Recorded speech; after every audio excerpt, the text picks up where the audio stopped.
आज हम खुदा के कलाम का मुताला, वाज के उन्वान, खुदा की दूर अंदेशी और उनका इलाही इक़दाम से करने में कुछ वक्त गुजारते हैं। जब लोग किसी मुश्किल सूरत हाल से निकलने के लिए शानदार तरीका ढूंढते हैं जहां वो आगे की राह ना देख सकते हों, तो वो अक्सर कहते हैं कि ये खुदा का इलाही इक़दाम है। क्या किताब मुक़द्दस में ऐसी मिसालें नहीं हैं? जबकि खुदा अपनी दूरअंदेशी को अंजाम देते हैं, तो किताब मुक़द्दस में ऐसे बहुत से इंदराजात हैं जिन्हें खुदा का इलाही इक़दाम गर्दाना जा सकता है। किताब मुक़द्दस हमें सिखाती है कि चूंकि खुदा इब्तिदाई से अंजाम को जानते हैं, इसलिए हमें हमेशा फर्माबरदार दिल के साथ खुदा की निजात की राह पर चलना चाहिए। इसकी वजह यह है कि खुदा अपनी राह के इख्तिताम पर हमेशा फतह रखते हैं। ताहम चूंकि हम अपनी इंसानी आंखों से अंजाम को नहीं देख सकते, तो हम अक्सर क्या करते हैं? अगरचे खुदा हमें आखिर में बरकत देने की राह पर ले जा रहे हैं, मगर बाज़-औक़ात इस पर गालिब आना हमारे लिए मुश्किल हो जाता है। ऐसा लगता है कि हमारे मुस्तकबिल के लिए कोई रोया नहीं है। ऐसा महसूस होता है कि हमारे सामने एक बड़ी दीवार है जो हमारा रास्ता रोक रही है। ताहम हर उस चीज में खुदा का इलाही इक़दाम पोशीदा होता है जिनका वो हमें हुक्म देते हैं। चाहे खुदा हमें जहां कहीं भी ले जाएं, जब हम खुशी से ये कहते हुए फर्माबरदारी करें कि हमारे लिए यहाँ और वहां खुदा का इलाही इक़दाम पोशीदा है, तो क्या हम आसमानी फर्जंद बनने के काबिल नहीं हैं जो मसीह की क़यादत में पुरफज़ल तौर पर आसमान की बादशाही में दाखिल होंगे? आज आए हम किताब मुक़द्दस से इसकी तस्दीक करते हैं। हम कुज़ात की किताब बाब 7 की तरफ जाते हैं। बाब 7 आयत 1 देखते हैं। तब यरूब्बाल यानी जिदाउन और सब लोग जो उसके साथ थे सवेरे ही उठे और हिरोद के चश्मे के पास डेरा किया, और मिद्यानियों की लश्करगाह उनके शुमाल की तरफ कोहे मोरा के मुत्सिल वादी में थी। क्या हम सब जिदाउन की तारीख को अच्छी तरह नहीं जानते हैं? खुदा ने उसे कहा कि इस्राएली फौज की तादाद कम कर दे। दुश्मन के सिपाही 1,35,000 थे, जबकि जिदाउन के सिपाही सिर्फ 32,000 थे। यहां खुदा का इलाही इक़दाम पोशीदा था। खुदा की दूरअंदेशी काम कर रही थी। खुदा ने कहा, तेरे पास आदमी बहुत ज्यादा हैं, जो कोई तरसान और हिरासान हो वो छोड़कर चला जाए। अगरचे जिदाउन परेशान था, पर उसने खुदा के कलाम की फर्माबरदारी की। 32,000 आदमियों में से 22,000 लौट गए। 22,000 आदमी जो वहां जमा थे वो खौफ से कांप रहे थे। ऐसे लोग खुदा के इलाही इक़दाम को मुतहर्रिक करने में बेकार हैं। खुदा को ऐसे लोगों की जरूरत नहीं है।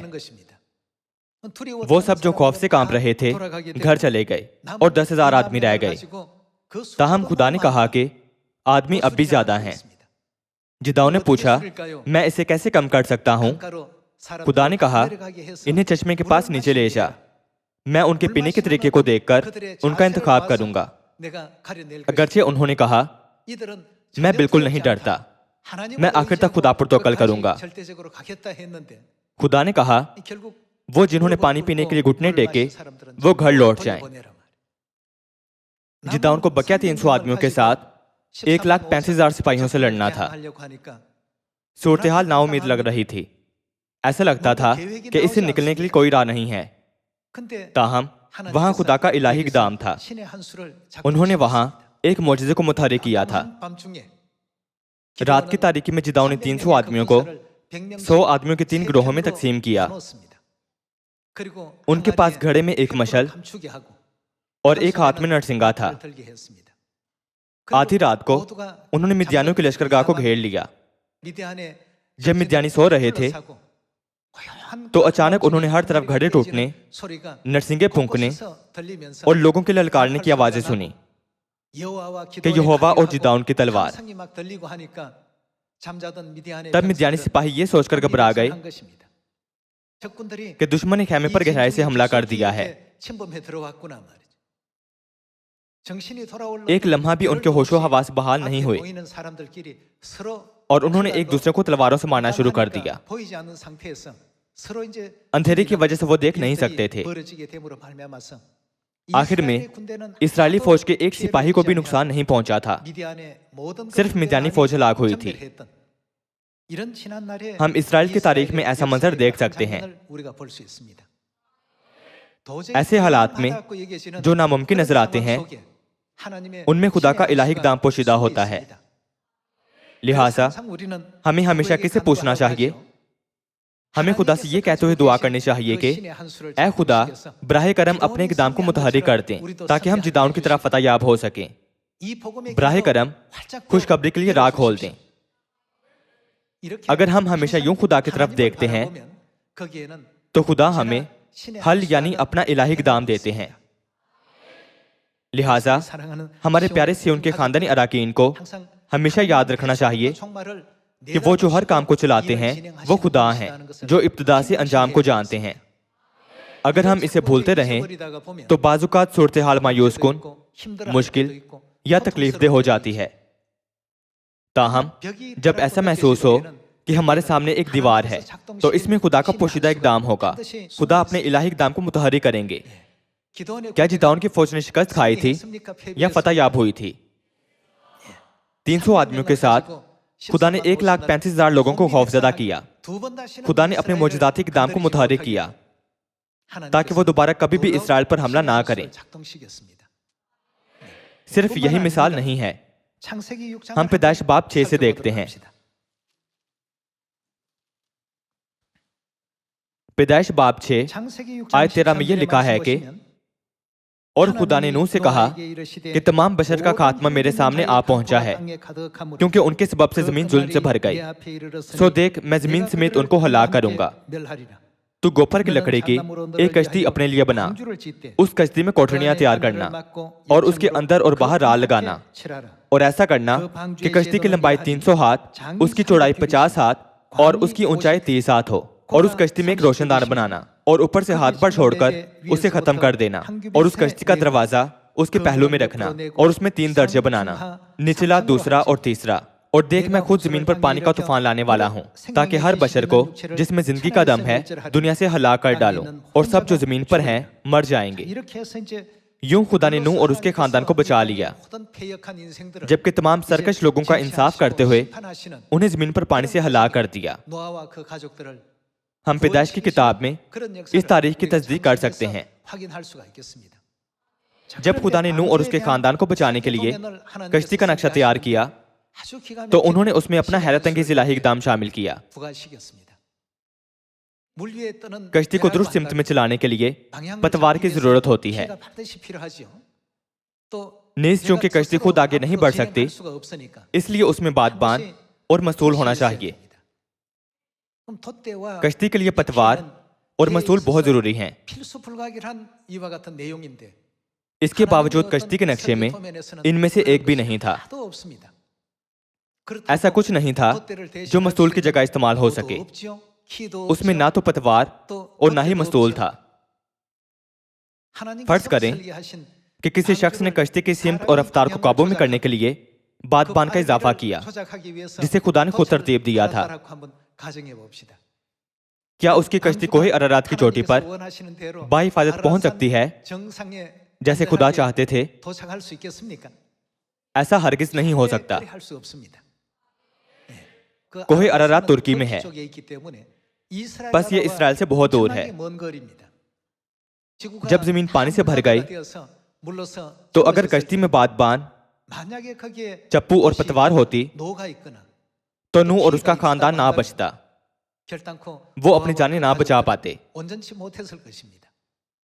किताब मुक़द्दस के हर अंसर में खुदा की गहरी मर्जी मौजूद है। अगर कोई शख्स जिसे कश्ती के बारे में थोड़ा सा इल्म हो और वो कश्ती को देखे तो वो पूछ सकता है कि ऐ खुदा, आपने कश्ती को इस तरह क्यों बनाया? क्या नक्शे में आपसे कुछ छूट गया था? कोई मस्तूल या चप्पू क्यों नहीं है? सिमत का तयन करने के लिए पतवार क्यों नहीं है? क्या आप इन चीजों को भूल गए थे क्योंकि आप सारी कायनात पर हुक्मरानी करने में मसरूफ थे? ऐसा सिर्फ जाहिल लोग ही कह सकते हैं।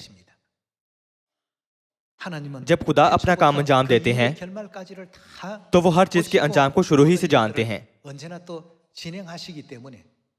आखिर में वो तमाम बने नौ इंसान और सयून के फर्जंदों को क्या देने वाले हैं? खुदा हमें ऐसे रास्ते की तरफ ले जा रहे हैं ताकि हमें बरकत बख्शें और हमें उस अब्दी जहान को ले जाएं जिसे आसमान की बादशाही कहते हैं। क्या ये इस्तिस्ना बाब 8 में नहीं लिखा है? बाज़ औक़ात खुदा हमें फ़रोज़न बनाते हैं, बाज़ औक़ात हमें सरफराज करते हैं, बाज़ औक़ात हमें भूखा रखते हैं, बाज़ औक़ात हमें बरहना करते हैं और बाज़ औक़ात हमें सैराब होने की इजाज़त देते हैं। खुदा हमें हर सूरत हाल, हर माहौल और हर दर्जे में रखते हैं ताकि हम कामिल लोगों के तौर पर नए सिरे से पैदा हो सकें जो आसमान की बादशाही में वापस लौटने के काबिल बन सकें। यह खुदा की गहरी मर्जी और उनके काम का मकसद है। अगर आप दुनिया के लोगों के अल्फाज मस्तार लें तो इसे खुदा का इलाही इक़दाम कहते हैं।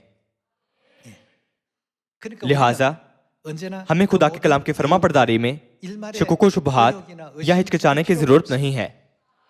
सिर्फ उस सूरत में जब हम ऐसा करें तो सिय्योन के तमाम फर्जंद ईमान से खुदा की पैरवी करेंगे जहां कहीं वो हमें ले जाएं। इब्रानियों की किताब के बवाब 3 और 4 में खुदा कहते हैं कि अगर हम उनकी नाफरमानी करें तो हम उनके आराम या खुदा की बादशाही में दाखिल नहीं हो सकते।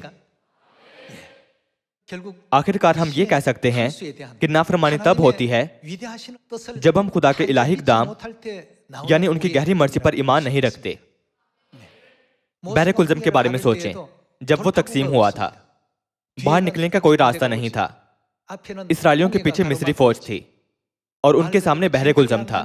लफ्जी तौर पर वो एक मायूस कुन सूरत हाल में थे। जब लोग ये सोचकर परेशान थे कि मैं मुस्तकबिल नहीं देख सकता क्योंकि रास्ता बंद है, तो मूसा ने किसकी तरफ देखा था? मूसा ने खुदा से कहा, ऐ खुदा, लोग बहुत ज्यादा बुड़बुड़ा रहे हैं और मैं अकेले कुछ नहीं कर सकता। ऐ खुदा, मुझे क्या करना चाहिए? तब खुदा ने कहा, मूसा, तेरे हाथ में क्या है? चरवाहे की लाठी जो मैं मिस्र से अपने साथ लाया था। समुद्र पर अपनी लाठी बढ़ा। फिर जैसे ही मूसा ने खुदा के कलाम की फरमा बरदारी की और अपनी लाठी बढ़ाई तो खुदा ने एक मौजज़ाती काम अंजाम दिया। एक मफूकल फितरत वाकया पेश आया जो फितरी जिस्मानी कवानीन के खिलाफ था। दुनिया के लोग ऐसी चीजों को खुदा का इलाही इक़दाम या एक मौजज़ा कहते हैं। खुदा हमेशा हमारे सामने ऐसी मौजज़ाती राह हमवार करते हैं। जो इस बात को समझते हैं वो इस हकीकत पर यकीन रखते हैं कि यहां भी खुदा का इलाही इक़दाम पोशीदा होगा।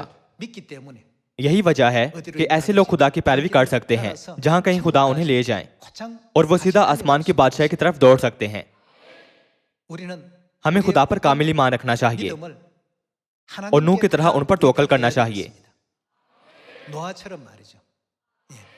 क्या नूह ने शिकायत की थी कि खुदा ने चप्पू नहीं बनाया? क्या वो इस बात से बुड़बुड़ाता था कि खुदा ने हत्ता की पतवार भी नहीं बनाई? नूह ने सिर्फ फरमा बरदारी की। क्या यही वजह नहीं है कि जब पानी से दुनिया तबाह हो गई थी तब नूह की कश्ती निजात की कश्ती बन गई थी? अगर कश्ती की तामीर में एक आदमी के ख्यालात को शामिल किया जाता तो कश्ती निजात की कश्ती के तौर पर काम ना करती। माजी की इस तमाम तारीख में हमारे लिए एक बड़ा सबक है। मौजज़ात जो जिदाउन, नूह और मूसा के साथ हुए थे वो वाहिद वाक़यात नहीं थे जहां खुदा का इलाही इक़दाम मुतहरिक हुआ था। आए किताब मुक़द्दस से यूसुफ नामी शख्स का सफर मालूम करते हैं। खुदा ने उसे मिस्र का हाकिम बनाने के लिए कैसे उसकी रहनुमाई की थी। क्या याकूब के 12 बेटों में से यूसुफ 11वां बेटा नहीं था? जब हम उसके सफर को देखें तो वो मिस्र में गुलाम के तौर पर बेचा गया था। वहां उसने तकलीफदेह जिंदगी गुजारी और आखिरकार मिस्र का हाकिम बन गया। उसके सफर में खुदा का इलाही इक़दाम था जो खुदा ने यूसुफ के लिए तैयार किया था। हम पैदाइश बाब 37 आयत 12 से देखते हैं। बाब 37 आयत 12 में ये कहा गया है कि और उसके भाई अपने बाप की भेड़ बकरियां चराने सिकम को गए। तब इसराइल ने, ये याकूब है, क्या याकूब का नाम इसराइल नहीं है? इसराइल ने यूसुफ से कहा, तेरे भाई सिकम में भेड़ बकरियों को चरा रहे होंगे, सो आ कि मैं तुझे उनके पास भेजूं। उसने उसे कहा, मैं तैयार हूं। तब उसने कहा, तू जाकर देख कि तेरे भाइयों का और भेड़ बकरियों का क्या हाल है और आकर मुझे खबर दे।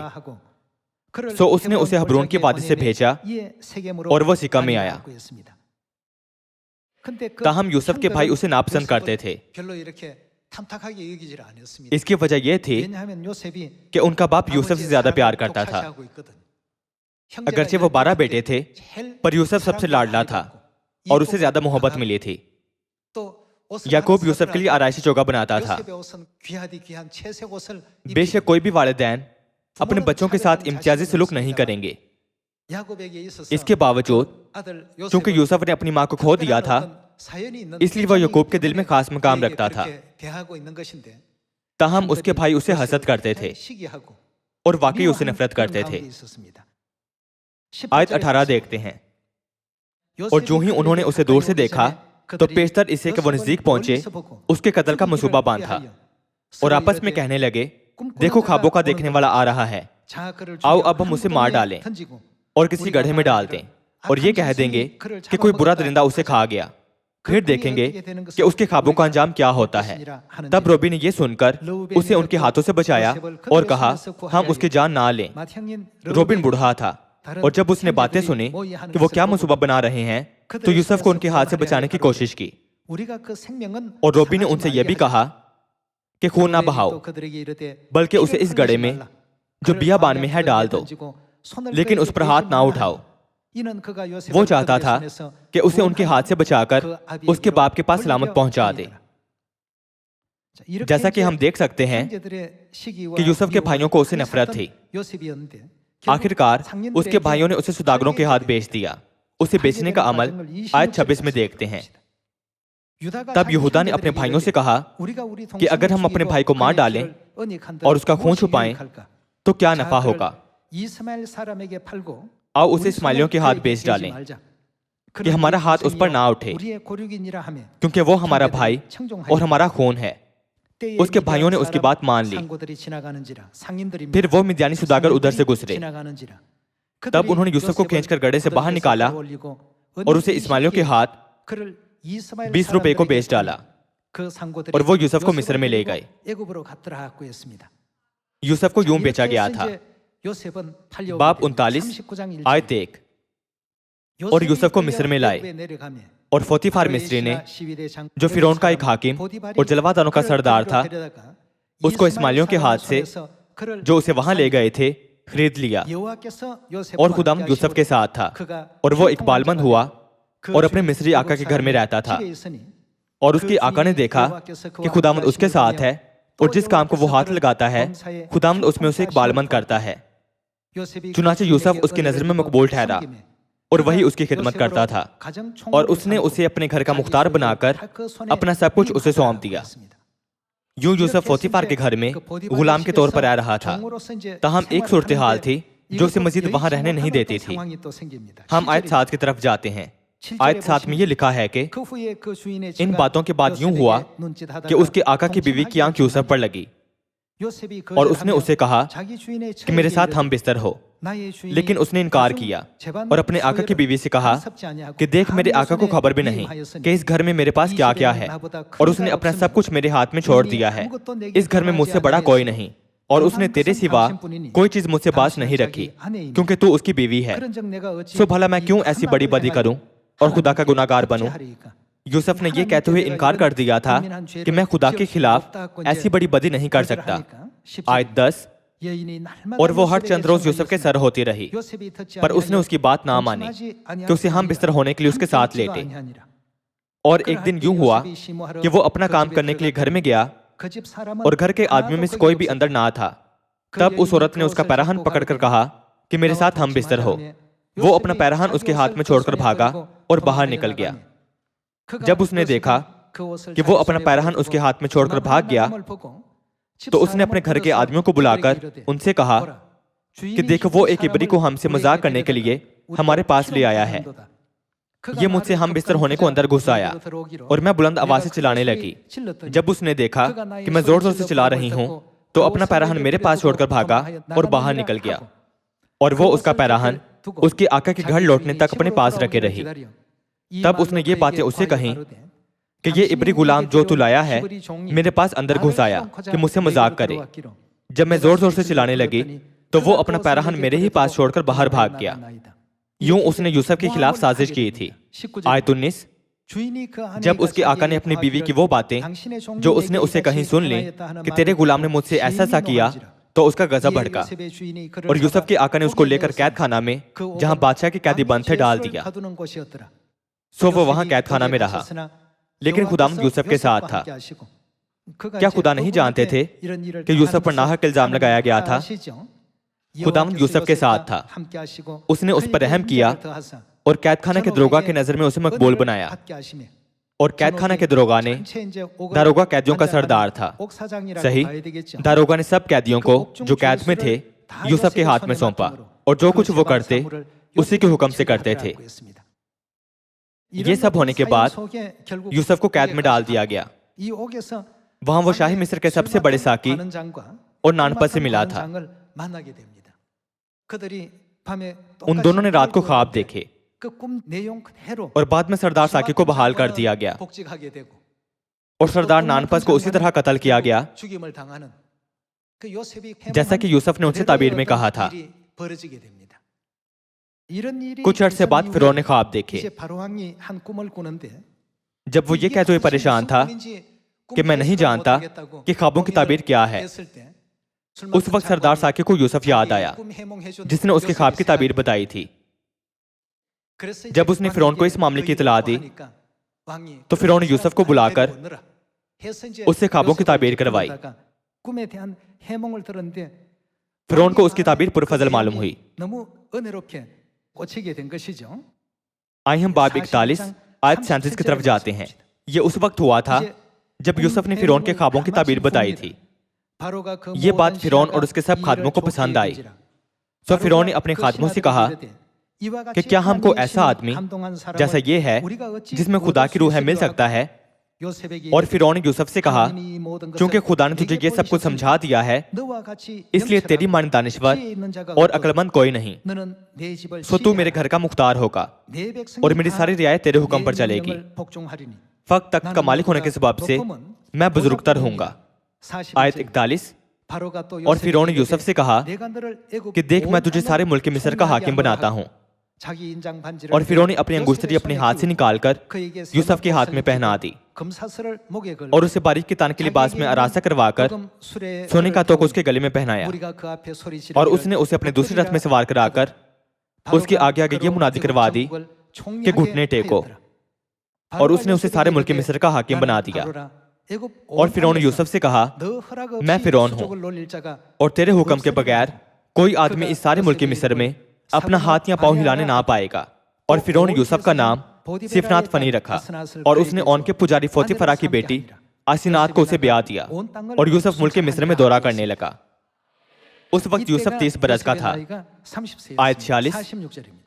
और यूसुफ 30 बरस का था जब वो मिस्र के बादशाह फिरौन के सामने गया और उसने फिरौन के पास से रुखसत होकर सारे मुल्क मिस्र का दौरा किया और अर्जाने के 7 बरसों में फराज से फसल हुई। ये हकीकत कि फिरौन ने यूसुफ को अपनी अंगूठी दी थी जाहिर करती है कि उसे सारी मिस्र पर हुकूमत करने का इख्तियार दिया गया था। इन सब के पीछे खुदा का इलाही इक़दाम था। खुदा को मिस्र या दीगर पड़ोसी ममालिक के लोगों की फिक्र नहीं थी, बल्कि सिर्फ इसराइल की फिक्र थी। क्या इसराइली वो लोग नहीं हैं जिन्हें खुदा ने चुना और उन्हें वादा दिया था? खुदा ने उनके मुस्तकबिल के लिए ये काम अंजाम दिया था और उस वक्त यूसुफ सिर्फ खुदा के खादिम का किरदार अदा कर रहा था। ताहम यूसुफ इस हकीकत से नावाकिफ था। उसे समझ में नहीं आया कि वो मिस्र क्यों आया था। पहले पहल उसने सोचा कि ये उसके भाइयों की वजह से है जिन्होंने उसे नफरत की बिना पर बेच दिया था, लेकिन बाद में वो असल वजह को समझ पाया। हम पैदाइश बाब 45 की तरफ जाते हैं। बाब 45 आयत 1 देखते हैं। तब यूसुफ ने उनके आगे जो उसके आसपास खड़े थे अपने को जब्त ना कर सका और चिल्लाकर कहा, हर एक आदमी को मेरे पास से बाहर कर दो। चुनाचे जब यूसुफ ने अपने आप को अपने भाइयों पर जाहिर किया उस वक्त और कोई उसके साथ ना था। उसके भाई कभी सोच भी नहीं सकते थे कि यूसुफ मिस्र का हाकिम होगा। यहाँ यूसुफ ने अपने आप को अपने भाइयों पर जाहिर किया आयत 2, और वो चिल्ला चिल्लाकर रोने लगा और मिस्रियों ने सुना और फिरौन के महल में भी आवाज गई। और यूसुफ ने अपने भाइयों से कहा, मैं यूसुफ हूँ, क्या मेरा बाप अब तक जीता है? और उसके भाई उसे कुछ जवाब ना दे सके क्योंकि वो उसके सामने घबरा गए। वो खौफ से कांप रहे होंगे, हत्ता कि उन्होंने उसे जान से मारने की कोशिश की थी। क्योंकि उन्होंने उसे गुलाम के तौर पर बेच दिया था, इसलिए उन्होंने सोचा होगा अब हम मर गए। आयत 4, और यूसुफ ने अपने भाइयों से कहा, जरा नजदीक आ जाओ, और वो नजदीक आए। तब उसने कहा, मैं तुम्हारा भाई यूसुफ हूँ जिसको तुमने बेचकर मिस्र पहुंचवाया। और इस बात से कि तुमने मुझे बेचकर यहाँ पहुंचवाया, ना तो गमगीन हो और ना अपने अपने दिल में परेशान हो, क्योंकि खुदा ने जानों को बचाने के लिए मुझे तुमसे आगे भेजा। यूसुफ का मतलब था कि जो कुछ हुआ उसके पीछे खुदा का इलाही इक़दाम था। ऐसा लगता है कि आपने मुझे मिस्र के हाथ भेज दिया, लेकिन हकीकत में खुदा ने मुझे मिस्र भेजने के लिए ऐसा काम किया। इस अमल में यूसुफ को बहुत सी मुश्किलात का सामना करना पड़ा। उसे सजा दी गई और कैद में डाल दिया गया। ताहम उसने हमेशा खुदा के अहकाम और तालीमात पर अमल किया था। वो उनसे जुदा नहीं हुआ था। आखिरकार खुदा ने यूसुफ को मिस्र का हाकिम मुकर्रर किया और उसके वसीले बनी इसराइल को बचाया ताकि वो भूखे ना सोएं। खुदा जो मुस्तकबिल को देखते हैं, उन्होंने यूसुफ को ऐसे ओहदे पर फाइज करने के लिए अपने इलाही इक़दाम को मुतहर्रिक किया। इस पर गौर करना जारी रखते हैं। आयत 5 दोबारा देखें। और इस बात से कि तुमने मुझे बेचकर यहाँ पहुंचवाया, ना तो गमगीन हो और ना अपने अपने दिल में परेशान हो, क्योंकि खुदा ने जानों को बचाने के लिए मुझे तुमसे आगे भेजा। इसलिए कि अब 2 बरस मुल्क में काल है और अभी 5 बरस और ऐसे हैं जिनमें ना तो हल चलेगा और ना फसल कटेगी। और खुदा ने मुझको तुम्हारे आगे भेजा ताकि तुम्हारा बकिया जमीन पर सलामत रखे और तुमको बड़ी रिहाई के वसीले से जिंदा रखे। बस तुमने नहीं बल्कि किसने यूसुफ को भेजा था? खुदा ने मुझे यहां भेजा। खुदा जो कुछ करते हैं वो पूरी इसरार होता है। मैंने सोचा अगर उसके भाइयों ने ऐसा ना किया होता तो यूसुफ अपने बाप के घर में 30 वर्ष तक चरवाहे के तौर पर बढ़ता। खुदा ने यूसुफ को मिस्र में भेजा था कि वो अनाज की भारी मिकदार की देखभाल करे। बस जब इस्राएली खाना खरीदने आए तो वह इस इक़्तिदार में था कि वो कुछ भी कर सकता था और इस पर अपनी मंजूरी की मोहर लगा देता था। खुदा ने उसे इस ओहदे पर फाइज किया था और इस्राएलियों को वहां मुस्तहकम जिंदगी गुजारने की इजाजत दी। जब हम किताब मुक़द्दस का बगौर मुताला नहीं करते तो हम खुदा की पूरे इसरार दूर अंदेश को महसूस नहीं कर सकते।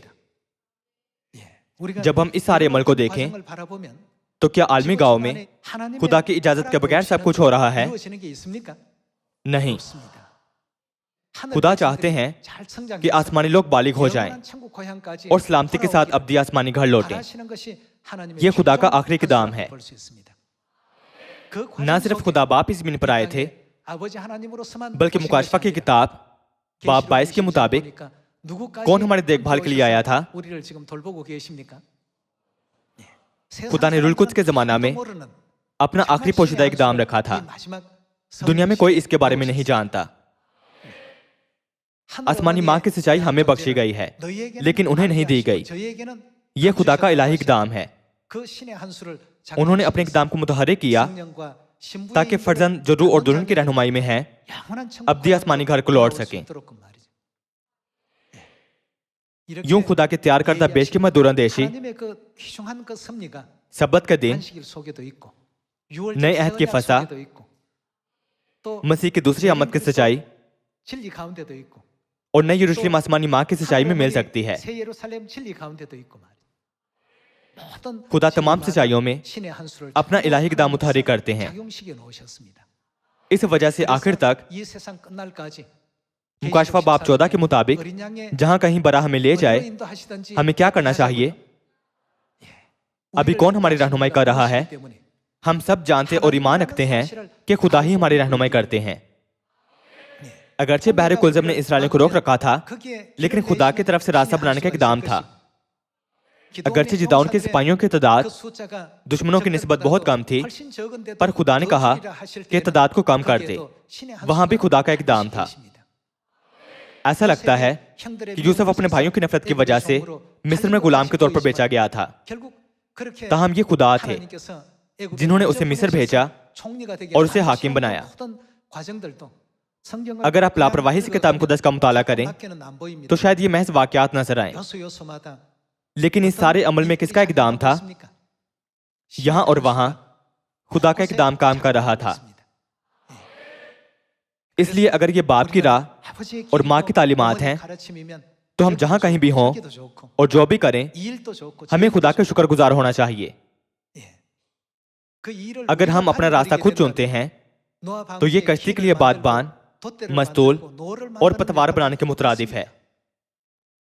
क्या ये दानिशमंदी नहीं होगी कि हम वो करें जो खुदा हमें करने को कहते हैं? यहां तक कि अगर हम ईमान की राह पर चलते हुए मायूसी महसूस करें, यहाँ तक कि अगर कोई चीज हमारे ईमान की सिमत रोक रही है तो यकीनन खुदा के पास से उनके तमाम फर्जंदों के लिए उनका इलाही इक़दाम है। यूसुफ कह सकता था कि ऐ खुदा, मेरे भाई मुझसे इतनी नफरत क्यों करते हैं? मेरे भाइयों ने मुझे बेच दिया है, इसलिए उन्हें डांटें और सजा दें। यह सिर्फ यूसुफ पर लागू नहीं होता, हमारी जिंदगी का सफर भी ऐसा ही है। इसीलिए खुदा हमें कहते हैं कि हरगिज ना बुड़बड़ाओ। इसकी बजाय हमें क्या करना चाहिए? हर हाल में शुक्रगुजारी करो। खुदा हमें आखिर में क्या देना चाहते हैं?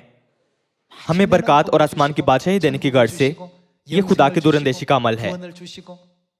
आखिर में वो हमें हमेशा की जिंदगी, निजात, सलामती और आसमानी जलाल बख्शेंगे। इस अमल में अगर हम सोचें मुझे ये पसंद नहीं है बल्कि मुझे वो पसंद है, तो ये एक बहुत ही अहमकाना ख्याल है। खुदा हमेशा हमसे मोहब्बत रखते हैं। क्योंकि वो हमसे मोहब्बत रखते हैं इसलिए वो हमें अब्दी खुशी और अब्दी जहान देना चाहते हैं। ऐसे औकात होते हैं जब ये हमारे लिए मुश्किल होता है। बाज़ औक़ात हम मुश्किल हालात में होते हैं, बाज़ औक़ात हम दूसरों के साथ मिल नहीं पाते और बाज़ औक़ात हमें लगता है कि दूसरे हमें परेशान कर रहे हैं। इसके बावजूद आखिर में क्या होगा?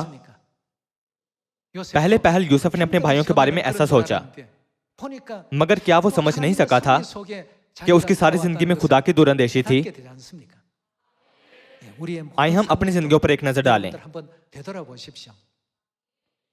हमारी जिंदगी में खुदा का अनदेखा इक़दाम जरूर रहा होगा। क्या यह भी खुदा का इलाही इक़दाम नहीं है कि आज आप यहां आए हैं? ये पहले ही हैरत अंगेज है कि हम यहां तक पहुंचे हैं। मजीद बरा हम आसमानी बाप, आसमानी माँ और हमारे प्यारे आसमानी खानदानी अरकान से मिले हैं। क्या खुदा ने हमें आसमान की अब्दी बादशाही की उम्मीद भी नहीं दी जो मुस्तकबिल करीब में हमारे सामने जाहिर होगी? हम कितने शुक्रगुजार हैं। आसमानी माँ इस ज़मीन पर आई हैं, ये खुदा का इलाही इक़दाम है। बाप इस ज़मीन पर आए हैं, ये खुदा का इलाही इक़दाम है। आप और मैं सिय्योन की तरफ लाए जाते हैं, ये भी खुदा का इलाही इक़दाम है। सामरिया और ज़मीन की इंतहा तक खुशखबरी की मुनादी के लिए भेजा जाना भी खुदा का इलाही इक़दाम है। आइए हम खुदा की खूबसूरत दूरंदेशी को पूरा करें ताकि हम दुनिया के तमाम लोगों को बचा सकें, उन्हें तौबा की तरफ ला सकें और उनकी रहनुमाई आसमान की अब्दी बादशाही की तरफ कर सकें। इसके साथ मैं वाज को खत्म करता हूँ। आपका बहुत शुक्रिया।